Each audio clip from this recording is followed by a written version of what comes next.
So Twitter, the great untapped recruitment tool. And I say great untapped recruitment tool from the perspective of most of the people that I deal with in the Irish market, certainly would be novices with regard to Twitter, in terms of they don't actually have Twitter accounts and the uptake isn't that large. Although there are estimated 240, 250,000 Twitter users in Ireland, that's up from about 40 or 50,000 only last year. So it's on the rise, becoming a massive force. Just in behind LinkedIn in terms of the total number of users that are on Twitter, and I'd argue that the Twitter users are a hell of a lot more active than networks such as LinkedIn or even possibly Facebook these days, especially for a more mature professional market. So what we're going to cover today are the following. First off, we're going to talk about the basics and getting them right. We're then going to move on and talk about traditional push job marketing strategies and how to get your Twitter SEO right. We're going to talk about the long game strategy, how to use successful engagement strategies in your recruitment. We're going to have a look at bio and location search of Twitter profiles, which is essentially going straight for the jugular and headhunting. We're going to go on to, well, when 140 characters is not enough, what can a person's tweets and followers tell you? We're going to talk a little bit about clout. What is it and do you have it? We're going to talk about whether you follow, not to follow, when is a good time to just listen, and when is a good time to tweet as well. And then we're going to cover very briefly the apps and why twitter.com is only the beginning and how it is all about the apps. And then we're going to round out with some background on hashtags and lists and some good ideas for recruiters there in terms of what you need to know. So first off, getting the basics right. So when you're setting up your Twitter account, there's a couple of things I think you should get right and just do before you try and recruit, before you do anything. There's some basics there. One is choose an appropriate handle. So your handle is your Twitter username. When you sign up for Twitter at twitter.com, you have to pick a username. It has to be unique and can't be used by somebody else. A lot of people go with a first name, surname, or some variant, but you get some ridiculous uses of it where, you know, you have examples such as sexy chicken, so on and so forth, which might have been great on your university Hotmail account, but don't really cut it as a recruiter. So remember, this is how people will identify you online. And when they mention you online, when they republish your content, this is the word or phrase that's going to be used most often.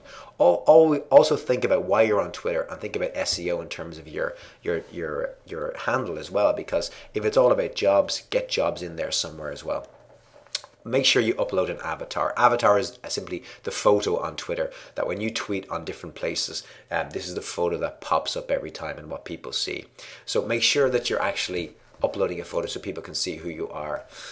There is a facility in Twitter whereby as a basic you have a default photo, a standard blank avatar as such. A lot of people do not pay attention to people who do not have the sense or the etiquette to put up a photo. So put up a photo of you, put up a photo of your company, something funny, whatever it might be, but do put up an avatar. It's a perfect square. If you're designing from scratch, go for 100 pixels by 100 pixels and build it out from there. Do set your wallpaper, the background that people see when they go to your page. Don't go with the default. Twitter give you some templates you can choose, and there's lots of companies out there from whom you can buy wallpapers. And I'm going to just very quickly jump out and show you exactly what I'm talking about here.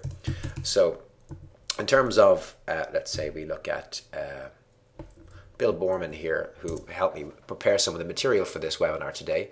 So Bill uses as his background a purchased background that shows the photos of everyone he follows, and it's a randomized snapshot of all the images of the people he follows, and it's just nice, interesting in the background. It distinguishes Bill and gives him branding. If you're a company, make sure the branding in the background is similar to what your company branding is all about. But you can change that by essentially going into your settings, editing your profile, looking at the wallpaper designs.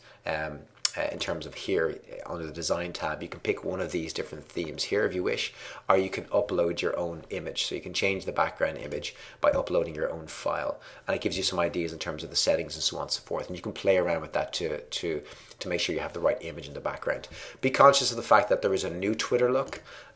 which you see this black bar on the top and so on and so forth, is the new Twitter look. If I log out and look at somebody's profile in the old Twitter look, I can see more of the wallpaper, and also where I can see text has changed. So you need to be cognizant of that when you're actually uploading your own wallpaper. But you can purchase these things online very quickly by doing a Google search. Put in your location. Location is a free text field on Twitter, so it isn't something that you drop down and say I'm in Dublin, Ireland. You have to type in the text. I've seen some ridiculous locations. People will try and find you based on your location if you're a recruiter. So pick the city, pick the country, pick your region within that if you wish, but do make sure you put in the basics such as your city, your town, your country. So your bio then, and you only have 140 characters in Twitter tradition, including spaces and commas and everything else to describe yourself. So lead with your skills. If you are a recruiter, start by saying, I'm a recruiter with XYZ who does XYZ. People, when you follow them, when you mention their name, when you start tweeting out, they will look to your bio to see who the heck this person is. So make sure it fully describes you. Be playful with it if you wish. If your Twitter account is for a fixed purpose, state that in your bio, exactly what's going on there. Then you're also given the option of having a web link. I'm going to log out of here and just show you my own profile to show you exactly where these options are and what you can actually put in here. So my Twitter handle is Recruiter Blog, for those of you who don't know, and here is my homepage essentially. So I have my name, I have my location, I have a web address, which is my company's website, and this is my bio. So recruiter, sourcer and social recruiting enthusiast, writing about recruitment, training and talent sourcing from Dublin, Ireland, and director of social talent. So it's an accurate description, I think, of what I do, but it's also got some SEO keywords that I want to put in there as well. And I've got recruiter in my name essentially to try and improve that SEO feel, if you like. So what web link? If you're somebody who is self-employed, if you're looking for a job as a recruiter, you might want to put your LinkedIn profile. Maybe that's where you're trying to send people to. Maybe you want to put it to the job section of your corporate website, and maybe that have your link going in there. Maybe you want to have it go to your blog where there's more information about you. So think about what that web link is going to be. Turn on your geolocation. Within Twitter, you can turn on the ability for your tweets to mention where you tweeted from. It's a funny thing, geolocation on Twitter, in that if you tweet from your mobile device, it doesn't necessarily pick up that you've now left where your home or work PC is. So it can be funny that way, but definitely turn it on because people can track